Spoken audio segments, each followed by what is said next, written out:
TV. So we said, okay, maybe this is an analogy, metaphor that we can use to convey our message. So we started the repetitive and interactive process. We did 4 times the full cycle of development, testing, assessment, and then a few pragmatic experiences. All of the testing were done in the 2 different levels, the lab setting and another test in the real setting. In the lab, you try to do the fine-tuning so that it could be easily shifted onto the real setting. What kind of techniques did we implement? We implemented the typical techniques that are very low cost and very fast in order to speed up the process. I don't know whether you're aware with it, you're familiar with it. One is the Wizard of Oz. It used to evaluate the functionality. Wizard of Oz consists in somebody pretending to be carrying out the functionality. In other words, simulation. And then the user really believes that this is happening. An example, one of the things we did was we used PowerPoint to simulate the way to present information on the screen, and then there was interaction with buttons. So we simulate cardboard buttons, and there was somebody hidden, so this will not have an impact on the people going through the experiment. So when you see the people was pushing onto one of the cardboard buttons, then you will perform the action. So for the user, it is transparent. I push the button and presto, it happened. So you see whether this is liked or not liked by the users. You raise a number of questions, and then the rapid prototyping is very much along the same line. Preliminary prototypes in PowerPoint, cardboard, paper, things that are very, very simple, not to have to develop a whole application and say, oh, it didn't work. Shame. So this was used particularly in the first repetitive phases, and then through the observation. It was recorded in the assembly work using prototypes, partial prototypes, in order to identify any gaps. We tried to be very discreet in our recording, not to interfere. And then we developed a basic prototype of the application to gather and examine and analyze events. What were the interfaces used? Voice, the device. So we needed to see what were the preferred modes by the different users. Sometimes the same user would be using different devices, so we wanted to examine all of the possibilities. So the outcome of this process, what was it? Well, the application was developed. There was an interface with information, the way it was interacted, the ensuring quality assurance to make sure what the process had to be like. And there were both potential for improvement in designing the post for people having lower competencies. Those that were doing it, they had no difficulties, but the candidates couldn't possibly do it with that same method. So we also introduced some modifications in the process itself. In the interface, gaining access for information. The first prototype, initial prototype, carried out in PowerPoint. And then the second one is the final prototype with the final configuration, although this is totally self-configurating. So what did we test? Well, different devices that were available. Different displays. I don't know whether you've seen these displays. These are like some goggles. And in one of the lenses, you see exactly what you wouldn't see in the monitor, in the screen. So it's tiny, but it's very precise. It's a small screen, and then headsets. Also, we tested different configuration and different ways to show the information. So in the first slide, the first part, the information, well, this is what you have to do. a sequence of images, but truly we saw that there was no contribution for the operator, at least not on the training level. Once the process is stable, it's just like a reminder, but in the training process that was not particularly helpful. On the top you see a status bar, because it was important that the user was aware of the stage, where I am, where I'm going to. This was an analogy that was very comfortable for everyone, the status bar, to know exactly what they were. I'm nearly there, I'm almost there, I made progress.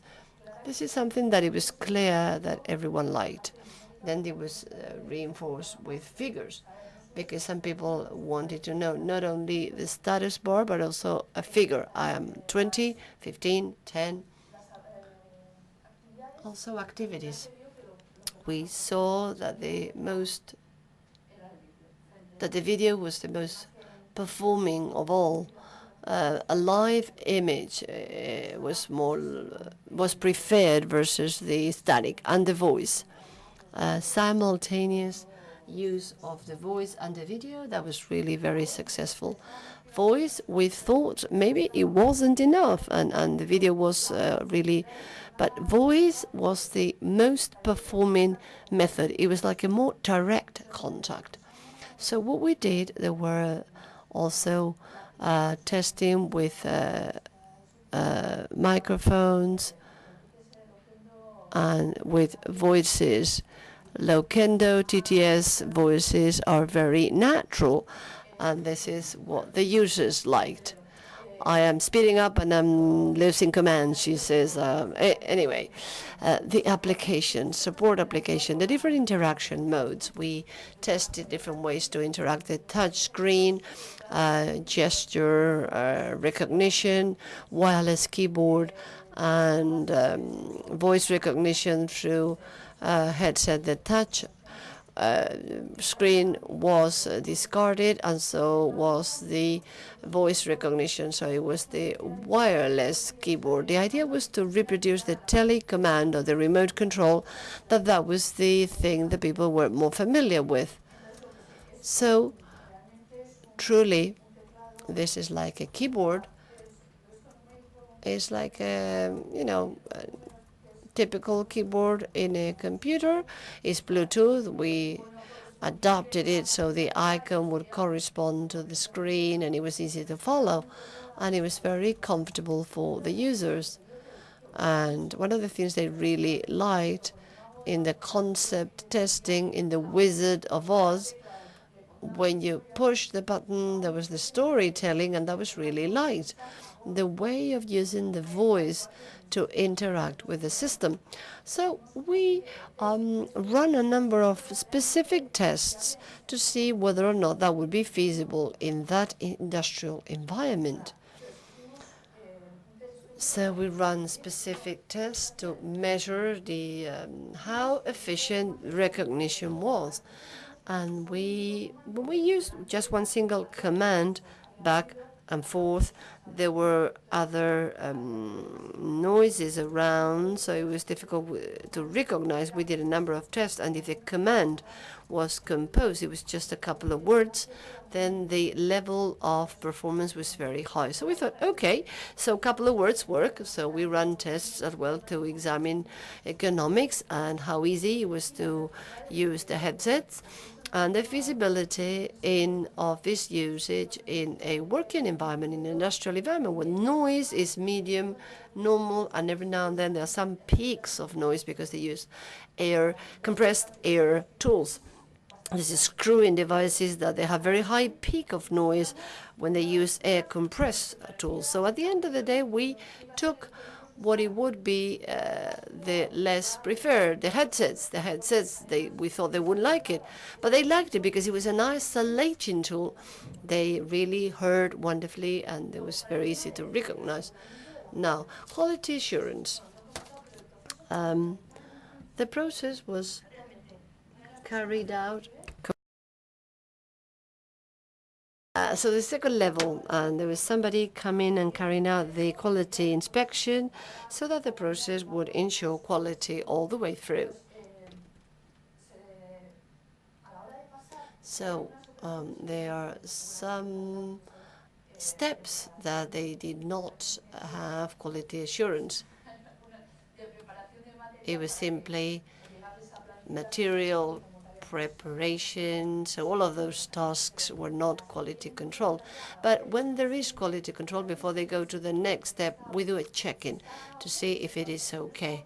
If it's okay, we move forward. If not, there is an error message that also uses TTS to say it verbally, and this is like the support provided by a photograph. So if they had to screw a number of screws, there would be indication of the particular screw that wasn't tightened enough. So until the whole job is performed correctly, they wouldn't move forward. A number of different mechanisms were used depending on the control. This is very much process-oriented and process-driven. There was an artificial vision platform with combination of some tools that would be emitting signals, and then that would be warning the user. So what are the modules like? We wanted the application to be easy to configure it, not just for this particular case, but for other instances. So this allows definition of sequences to configure user parameters according to the user preferences. For instance, different type of voice, different tones. They want it faster, they want it quicker in the commands, customizing the format, different types of mode, training and process. Sometimes in training you want more videos, you want more talks, but if you know what the command is, you don't want the video to insist on it. Also, we did some modifications in design in the post, the working station, the trolley where the material were let. It was very complex, so we redesigned it so it would be easy to pick up the necessary material. We also identified necessary modifications in the process. We changed a few operations in the sequence and in the tools, and then conclusions. Well, as we said, where do indicators stand now that we've done all of this checking? Well, people on vocational training, at least on this testing stage, we've had some results, but we haven't been able to see whether the learning process has been cut down because they're always having continuous support, but we need to see how to measure the true learning. Quality assurance so far is doing good. The time required for the assembly, we're doing testing, but the time is not conclusive evidence, so it is maintained. Qualitative indicators are also important. Satisfaction levels reached. Satisfaction level reached is quite high, but it is not conclusive evidence because at the moment they are in this technological enthusiasm stage. So when they will be very demanding on them, and they will say, yes, you're lagging behind. This is when we think that the satisfaction level would probably be not so high. The necessary support, yes, they like it. Voice synthesis and including videos is something that people like, but whenever they are asked, they prefer to have a monitor. And their attitude towards technology, they are highly motivated, extremely motivated actually. They are really motivated with regarding using technology, and what we're seeing, what we intend to do with the view to the future is to continue along the same process, but in a normal working environment, not having someone looking back at you, looking on your back, and then extending this to other people. Not only everyone here in this design stage to see how people respond. We intend to transfer the learned solutions to other processes, and then we believe that from there we can start drawing important conclusions. And with this, I would like to conclude. Thank you very much for your extreme patience, and this is my information. If you want to give me a phone call, please feel free to do so. And if you have questions, too, I don't know if there's time. We are a little bit behind schedule. I don't know if there are any quick questions, but in any case, you can contact her. That's probably the simplest thing, because we still have one conference to go.